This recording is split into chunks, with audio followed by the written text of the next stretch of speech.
What is going on YouTube? It is your boy MrBaboon. We are back with a video, a reaction video to be more exact. This time we are reacting to Texas Revolution. And I will have the link for the video and the channel link down in the description. I will try to say it, but every time I try to say it, I botch it. So it will be down in the description. Plus you guys will see it when I show the screen and stuff like that. So make sure you guys do like, comment, subscribe, turn on post notifications if you guys are new, so that way you guys never miss any videos. I joined into a realm yesterday for Minecraft. I got some Minecraft videos. Hopefully I'm going to start recording them. Today is the 11th of January 2023. And it is 10:39 a.m. Definitely way earlier than what I usually wake up. I woke up at like 8 or something like that today. Anyways, I think that's about it. Yeah, check. Let me know what you guys think about the video down below in the comments, all that good stuff. We're going to react to this. Also smoke. I think that's about it. Then I got another video to react to. But no, for real though, keep an eye out for my Minecraft videos. I think those are going to be pretty good. On the realm, I started playing yesterday. I played for like 9 hours mining and shit. Got a lot of diamonds and shit. You guys will see that in the video. Check it out though. Got a couple bases and shit already going. Got some big planes coming up. Shit like that. It's like a purge or a faction realm type. It's for like Windows. Like, you know what I mean? But I mean, it's only a select people who get in it. And I just so happened got into it. So I'm pretty excited about that. Pretty excited to start recording stuff on it. Pretty excited to force myself to re-edit. Anyways, I'm done. Okay, I'm done talking. I'm sorry for holding you guys. Let's go and get into this. This video is brought to you by Brilliant.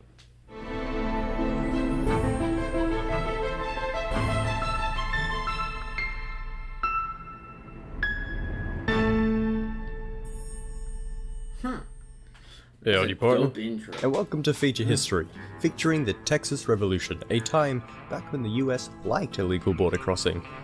Edgy humor aside, that time was back in the early 19th century. The area today known as Texas was a part of Mexico. The US had yet adopted Manifest Destiny, and the frontier was very much alive. Today things are different. No shit, but this video is going to delve into... Because it's all jokes. You know what I'm saying? Anything I say is not meant to offend anyone or anything. It's all jokes aside. Everything I say is for entertainment purposes only. Let me just clarify that. How much change the Texas Revolution made, just how revolutionary it was. But I won't spoil you and start our story there. We're starting with European colonization. Roll the slide. Europe first began colonizing the continent of America in the 15th century, unless you count the Norse, but I'm not going to. Colonization would not be a walk in the park. The British, French, and Spanish all found themselves struggling against the natives, the elements, and each other in their attempts to colonize the New World. Deep within this New World was Texas. Spain and France would both claim the region, but the French would be the first to settle it in the 17th century. But then everyone died, so the fertile plains of Texas were untapped. Spain would follow up the French attempt, and through much struggle, and even more stubbornness, saw limited success by the 18th century. Settled, yes, but it was the least populated area of New Spain, with between only a few hundred to a few thousand settlers. After the 7 Years' War, France would relinquish its claim to Texas and French Louisiana to Spain. But then in 1799, Spain gave Louisiana back, and then in 1803, the United States bought it. Now, was Texas included in these deals? Maybe. Maybe not. My bad. There was disagreement as to actually how far these borders went, and so a line had to be drawn. Oh shit, it had to be drawn. McBaboon Banks has monthly rewards for every step of life's journey, even if you're enjoying the financial... Let's get it. Drawing the line! With the US's purchase of Louisiana, the young nation doubled in size. The Republic now shared an extensive land border with the British and Spanish empires. Relations with them weren't great. The US's kick-started expansion and growing population led to the idea of manifest destiny, well, manifesting. Early proponents of the idea envisioned a continent united under their republic, a republic that stretched from sea to shining sea, a republic that didn't share with the old European powers. Spain felt the pressure from the US, especially given the discrepancies in the Louisiana Purchase. The US believed itself entitled to lands as far as the Rio Grande, and soon Spain's territory was being infringed upon by American filibusters. That isn't filibuster in a political sense, but a military one. Filibusters were armed men that took to the frontier to seize land from nations that the US was technically at peace with. But all this was a very minor problem compared to what happened in 1808, as back in Europe Spain was invaded by Napoleon, and after that, much of New Spain began to push, and even fight for independence. Mexico would break out in revolt and quickly descend into chaos. During this conflict, a Mexican-American filibuster expedition would claim Texas, declaring it as the independent Green Flag Republic, but Spanish forces would soon offer the rebels no quarter and tear down that flag. Texas was firmly in Spain's hands. However, in this rapidly deteriorating situation, Spain sought compromise and agreed to define a common border with the US. It would not surrender Texas, instead, it would cede Florida in the Transcontinental Treaty signed February 1819. Stability was finally achieved between Spain and the US, but Spain wouldn't stick around. The empire's colony fell apart and gave way to many independent Latin republics. Under the Constitution of 1824, Texas now belonged to the Federal Republic of Mexico. Shit. As the dust settled on Mexico, the threat of filibustering persisted, and so the new government under the presidency of Guadalupe Victoria sought to address the issue with the General Colonization Law of 1824. It would introduce the empresario system that sought to turn American filibusters into Mexican citizens. Empresarios, on the behalf of the Mexican government, would be recruited to sell Texan land to immigrants at low prices, and the empresarios themselves were paid in land. The population of Texas, which had sat at 3,500, exploded as the empresarios established their settlements all over. The many new immigrants to Texas, or Texians as they became known, quickly outnumbered Tejanos, Mexican-born residents. These immigrants were offered their citizenship as long as they learned Spanish and converted to Catholicism. But it was very typical they didn't. In fact, even with promoted immigration, many Texians were illegal. America wouldn't be sending its best either. Many of those flooding Texas were outcasts. Even the most famous Texians had their foibles. Jim Bowie was a violent frontiersman, Sam Houston a disgraced politician, William Travis an indebted lawyer, and even Davy Crockett arrived at Texas off the tail end of a disappointing political career. But as it turned out, even with all its flaws, the Mexican government was now finally turning profit off Texas, the new frontier. A turning point would, however, arise in 1826, when the impresario Hayden Edwards declared his settlement independent. Other impresarios were having none of it. They didn't wish to ruin a good thing, so Edwards' rebellion would be put down with ease. But now impresarios were starting to get a bad rap. Things only got worse. In 1829, the Mexican government abolished slavery. Many Texians were slave owners and bordered on revolt until the Mexican government allowed them some exceptions. So clearly, Texas was trouble. And so the US twice offered to take it off Mexico's hands, to which President Victoria declined. Twice. Victoria ended his term in March 1829, and after him Mexico suffered a myriad of coups and rebellions, usually as a result of conflict between those desiring a strong centralized Mexico or a federal republic similar to that of the US. During this time of flux, it was decided within the government Texians had to be stopped. The laws of April 6, 1830 were introduced, banning any further American immigration and raising import tariffs. Texas was pissed. But jumping back for a moment, the aforementioned flux of power would finally settle in 1833, when the soldier and politician Antonio Lopez de Santa Anna was elected president. He won his election off his support for federalism, and then in 1834 completely swapped sides when he ordered the disarmament of all civic militias, dissolved Congress, and in 1835 repealed the Mexican Constitution. Santa Anna was a dictator. Much of Mexico would openly rebel against him, and he was ruthless in his suppression.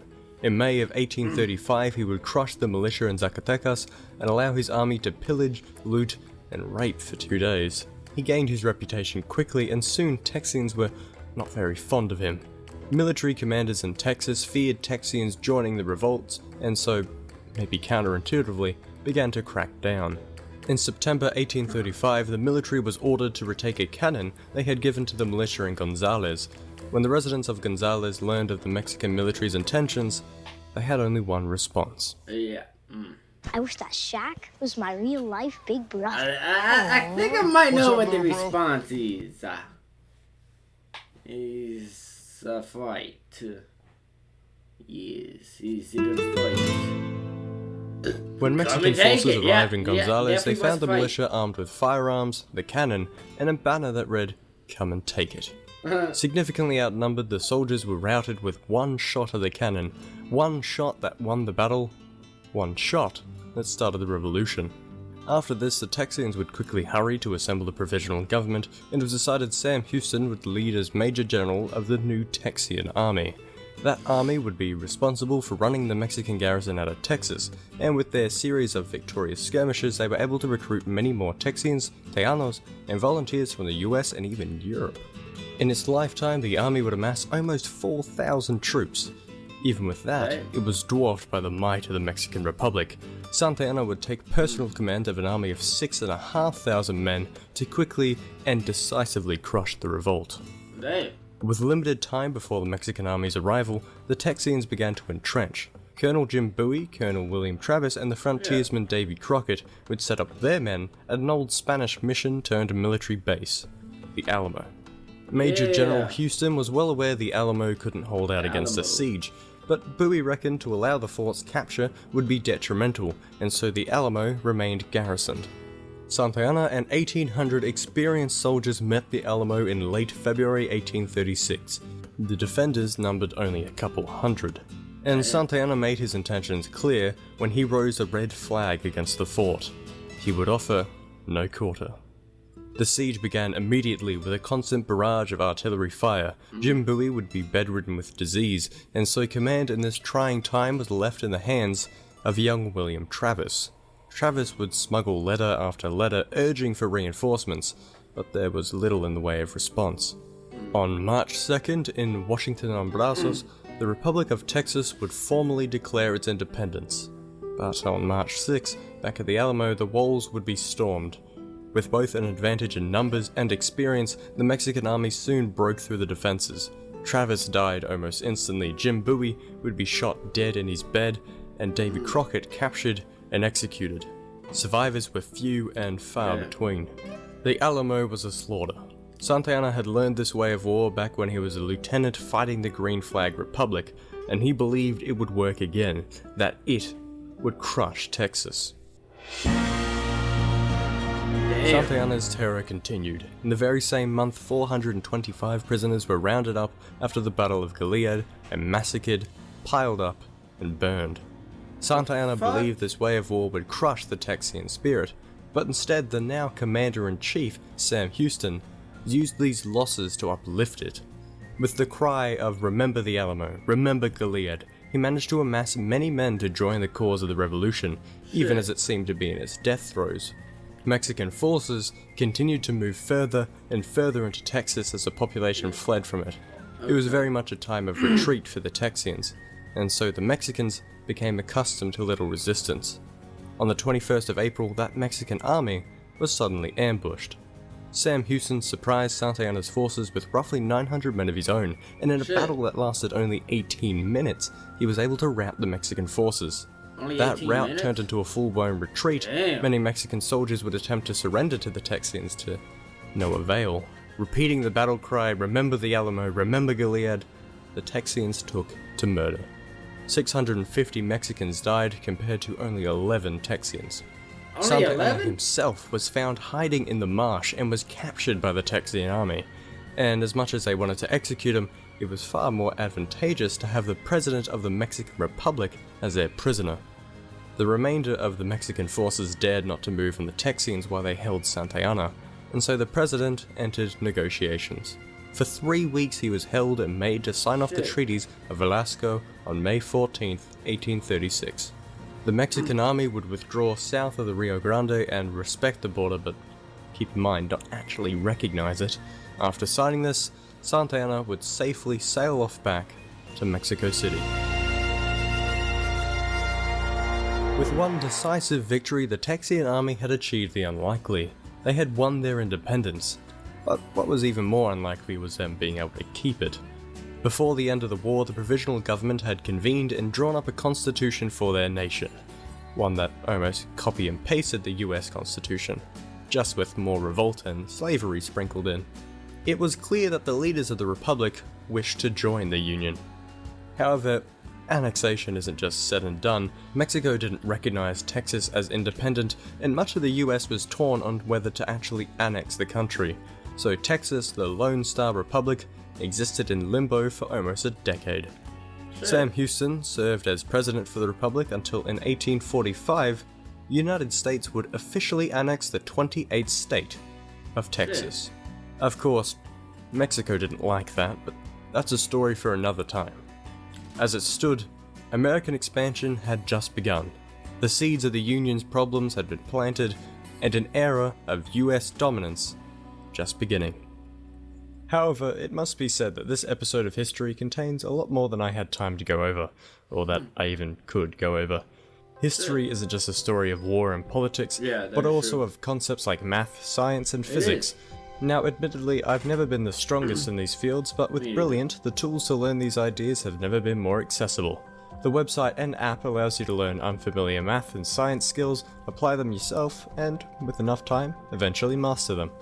A great and diverse education is something everyone should strive for, and with Brilliant, you can. To try it out for yourself, head over to brilliant.org/featurehistory and sign up for free. The first 200 people to do so will also be eligible for 20% off an annual premium subscription to the service. By the way, this is like 4 years ago.